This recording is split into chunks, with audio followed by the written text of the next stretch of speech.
集係教大家如何更換快捷鍵。喺主工具欄入面，一共有10個功能鍵，其中有5個係快捷功能鍵，可以換成啱自己用嘅工具。首先講下更換 Apps 嘅快捷鍵方法。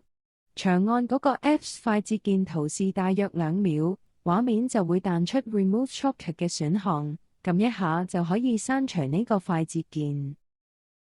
刪除後，去 More App 入面，將你想用嘅 Apps 拖到快捷鍵嘅位置。